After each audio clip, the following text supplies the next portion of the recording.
Hello student, आज हम discuss करेंगे शिक्षा निदेशालय द्वारा जारी कार्यपत्रक 24 जिसकी तारीख है 28/8/2020।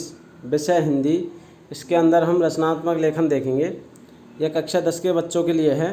बच्चे अपना नाम यहाँ लिखे, कक्षा का अध्यापक का नाम यहाँ लिखेंगे। तो बच्चों चलते हैं। यदि आपने हमारे चैनल को सब्सक्राइब नहीं किया है तो सब्सक्राइब कर लें। वीडियो देख के लाइक और कमेंट ज़रूर करें। बच्चों, पिछले रचनात्मक लेखन के कार्य पत्रक में आपने औपचारिक पत्र लेखन और अनौपचारिक पत्र लेखन के अंतर को जाना था। जो पिछले कार्यपत्रक आपको दिया गया था उसमें औपचारिक पत्र और अनौपचारिक पत्र में क्या अंतर है उसके बारे में आपको बताया गया, और एक औपचारिक पत्र के प्रारूप लिखने का अभ्यास भी किया था। आज हम इस कार्यपत्रक के माध्यम से औपचारिक पत्रों के प्रकार का अध्ययन करेंगे तथा दिए गए विषय पर एक औपचारिक पत्र लिखने का भी अभ्यास करेंगे। तो बच्चों, औपचारिक पत्रों को 3 वर्गों में विभाजित किया जा सकता है, 3 भागों में बांटा जा सकता है। पहला, प्रार्थना पत्र। औपचारिक पत्र का पहला प्रार्थना पत्र, कार्यालय पत्र और व्यावसायिक पत्र। औपचारिक पत्र को 3 भागों में 3 वर्गों में विभाजित किया जा सकता है।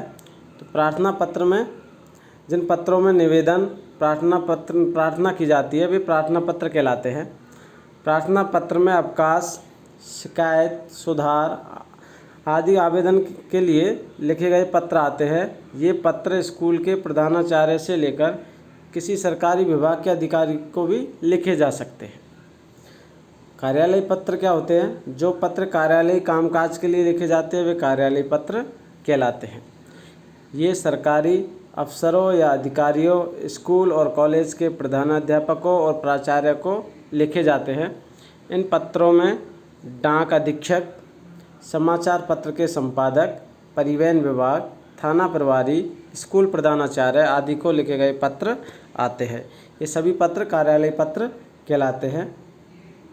अब हम आते हैं व्यावसायिक पत्र पर। व्यवसाय में सामान खरीदने व बेचने अथवा रुपयों के लेन देन के लिए जो पत्र लिखे जाते हैं उन्हें व्यावसायिक पत्र कहते हैं। इन पत्रों में दुकानदार, प्रकाशक, व्यापारी, कंपनी आदि को लिखे गए पत्र आते हैं। तो अभी आपने देखा औपचारिक पत्रों को 3 भागों में विभाजित किया गया है, प्रार्थना पत्र, कार्यालय पत्र और व्यावसायिक पत्र। अब हम आते हैं औपचारिक पत्र लिखते समय ध्यान रखने योग्य बातें कि किन बातों का हमें ध्यान रखना होता है औपचारिक पत्र लिखते समय। तो पहली बात यह है कि औपचारिक पत्र नियमों में बंधे होते हैं। इस प्रकार के पत्रों में भाषा का प्रयोग ध्यानपूर्वक किया जाता है, अर्थात अनावश्यक बातों को इसमें नहीं लिखा जाता, उसका उल्लेख नहीं किया जाता, जैसे कि कुशल मंगल इत्यादि शब्दों का इसमें प्रयोग नहीं होता। पत्र का प्रारंभ व अंत प्रभावशाली होता है कि पढ़ने वाले पर इसका प्रभाव पड़े, प्रारंभ और अंत के माध्यम से। तो पत्र की भाषा एकदम सरल, लेख स्पष्ट एवं सुंदर होना चाहिए। पत्र की भाषा एकदम सरल होनी चाहिए जिससे कि जिसको यह पत्र प्राप्त होगा, अर्थात पत्र को पढ़ने वाला, वह उसे आसानी से समझ सके।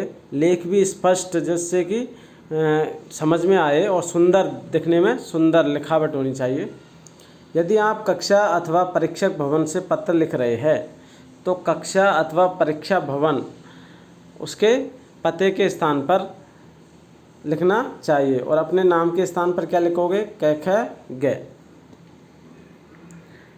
पत्र पृष्ठ के बाईं ओर से हाशिए अर्थात जो मार्जिन लाइन के साथ मिलाकर लिखा जाता है। पत्र को एक पृष्ठ में लिखने का प्रयास करना चाहिए, एक ही पृष्ठ में लिखने का प्रयास करना चाहिए ताकि तारतम्यता या लयबद्धता बनी रहे, अर्थात जो हमारा पत्र है वो एक ही पृष्ठ में लिखा जाए, ऐसा हमें प्रयास करना चाहिए। क्योंकि जो पढ़ने वाला होता है उसके जो लय है वो खराब ना हो पढ़ते समय। प्रधानाचार्य को पत्र लिखते समय प्रेषक के स्थान पर अपना नाम, कक्षा व दिनांक लिखना चाहिए। तो बच्चों, आज हम उपरोक्त बातों को ध्यान रखते हुए तथा कथनों को पढ़िए और इनको ध्यान में रखकर हम एक पत्र लिखेंगे। पत्र होगा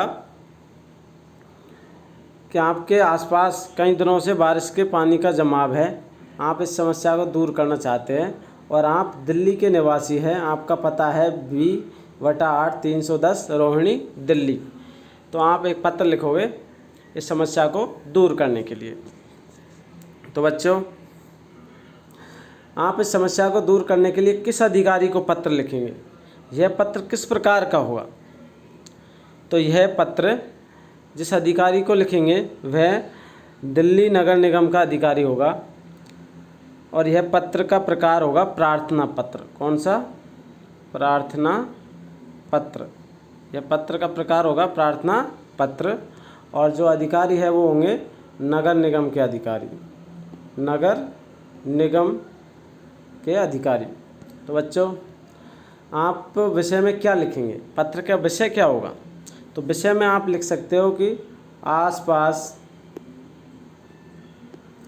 आसपास जल भराव की समस्या के निवारण हेतु नगर निगम अधिकारी को पत्र। जो आसपास जो पानी की समस्या है, जो जल भराव की समस्या है, उसको दूर करने हेतु अर्थात निवारण हेतु नगर निगम के अधिकारी को पत्र, ये आपका विषय होगा। आप पत्र के अंत में क्या लिखेंगे?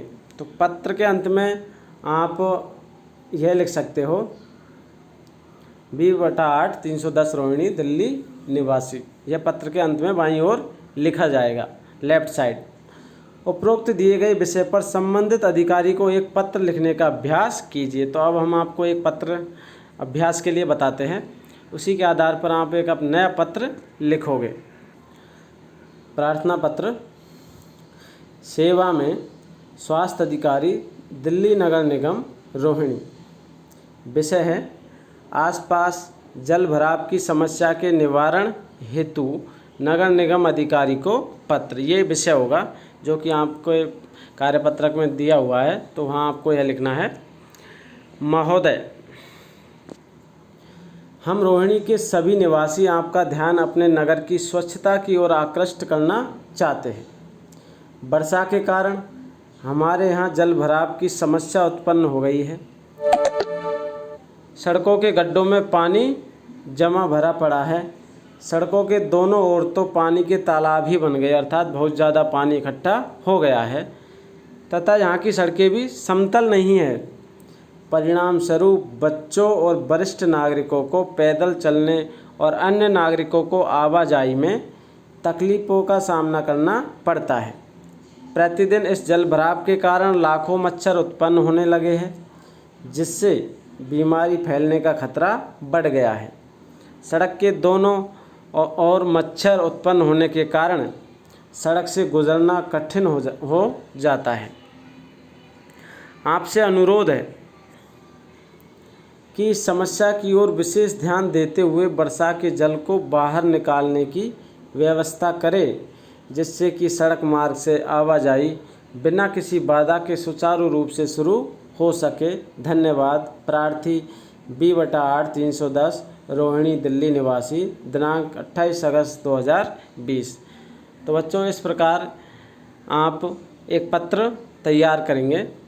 इस आसपास जल भराव की जो समस्या है उसको दूर करने के लिए नगर निगम के अधिकारी को पत्र लिखोगे। यह पत्र मैंने आपको एक उदाहरण के लिए समझाया है। आप दूसरा पत्र भी अपने तरीके से लिख सकते हो, अपनी समस्याएं और भी जोड़ सकते हो। आगे चलते हैं। तो बच्चों, आज आपने देखा कि औपचारिक पत्र क्या होते हैं, उसके कितने प्रकार होते हैं और उसमें ध्यान रखने वाली बातें औपचारिक पत्र में कौन सी होती है। तो ये सभी बातें आपको समझ में आ गई होगी। आशा है यह कार्यपत्रक को आप आसानी से हल कर सकते हो। तो बच्चों, अब आप हमारे इस वीडियो को लाइक कीजिए, दोस्तों के साथ शेयर कीजिए और मेरे चैनल को सब्सक्राइब कीजिए। धन्यवाद।